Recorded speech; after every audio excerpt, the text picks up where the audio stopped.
Let me ask you something. How many hours did you work last week? 40? 50? Maybe more? Now, here's a harder question. What did you buy with those hours? Not your salary, not your bonus. I'm talking about something far more valuable than money. You bought those hours with your life. Every single shift, every commute, every meeting that could have been an email, every Sunday night dreading Monday morning. You traded pieces of your finite, irreplaceable life. And most of us have never once stopped to ask, was it worth it? There's a book that first asked that question back in 1992. It was recommended by Oprah, it became a New York Times bestseller, and it quietly sparked one of the most powerful financial movements the world has ever seen. FIRE, Financial Independence, Retire Early. The book is called Your Money or Your Life by Vicki and Joe Dominguez. And by the end of this video, I think it's going to change how you see every pound you earn and every hour you spend earning it. Let's get into it. Before we get into the ideas, you need to understand where this book came from, because the story is just as powerful as the lessons. Joe Dominguez grew up poor in Spanish Harlem, New York. He clawed his way into a career on Wall Street as a financial analyst. By any conventional measure, he was successful. Good salary, respected job. He was living the dream. And then, at the age of 31, he walked away from all of it. Not because he was burnt out, not because he hated his job, but because he had worked out something that most people never figure out. He had calculated exactly how much money he needed to never work again, and he already had it.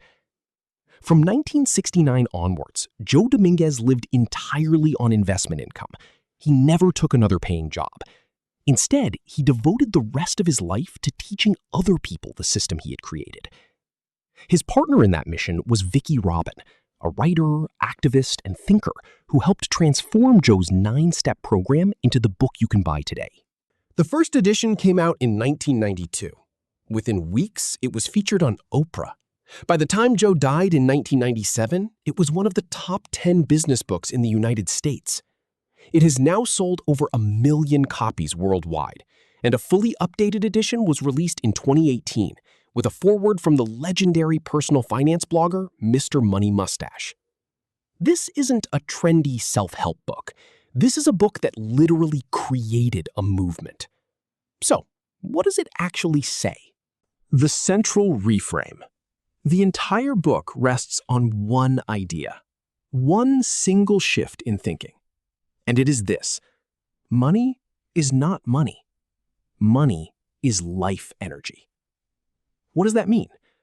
Think about how you get money. You go to work.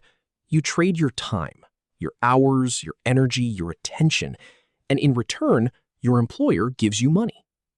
So money is not something abstract. Money is the physical representation of the hours of your life you have already spent. And time, unlike money, is something you can never get back.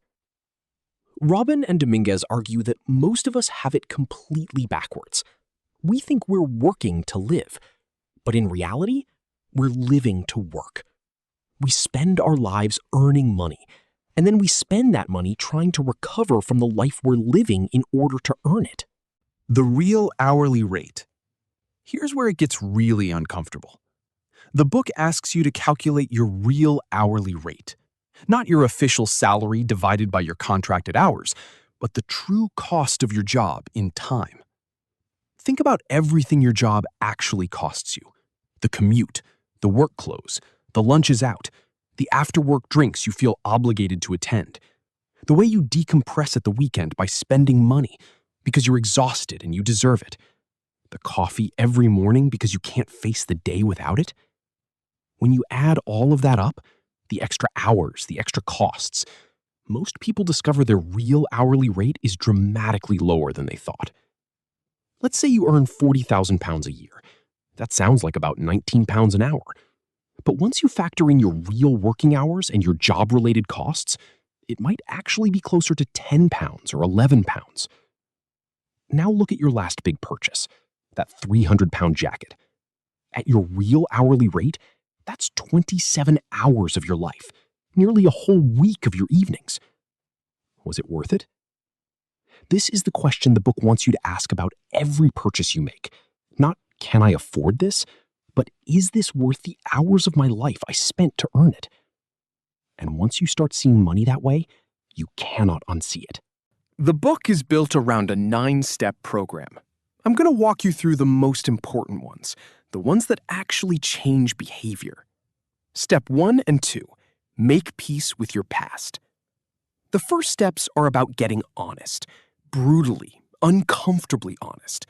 You calculate the total lifetime earnings you have ever received, every job, every side hustle, every paycheck since your very first one. Then you calculate your current net worth, everything you own minus everything you owe.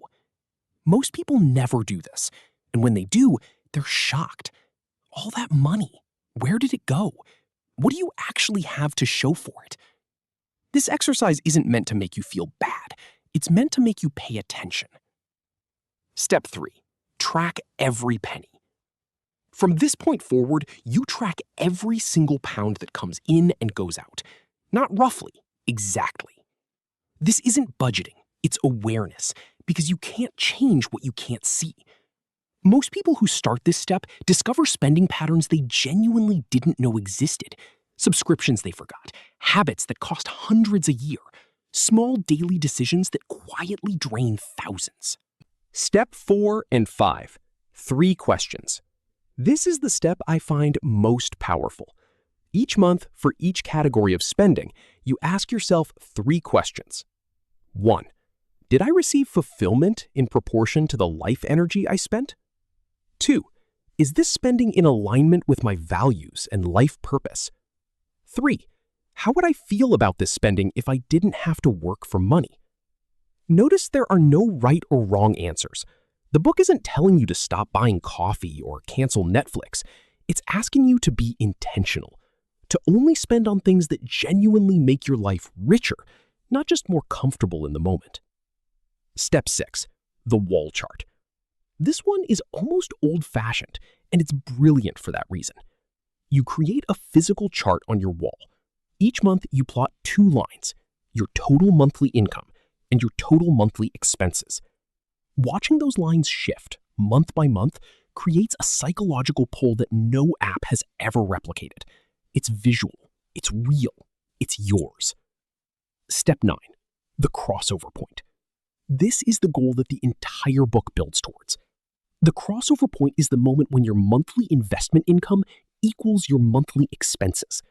When those 2 lines cross on your wall chart, you no longer need to work for money. Work becomes a choice, not a necessity. That is financial independence. And for Joe Dominguez, that moment came at the age of 31. Here's what separates this book from almost every other personal finance book out there. It's not really about money at all. It's about what you want your life to be. Vicki argues that our obsession with earning and spending is actually making us miserable. Study after study shows that beyond a certain level of income, enough to cover your genuine needs and a few genuine pleasures, more money does not make you happier.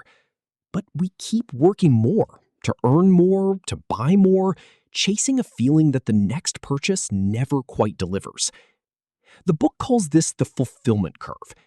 In the early stages of your life, more money genuinely does bring more happiness.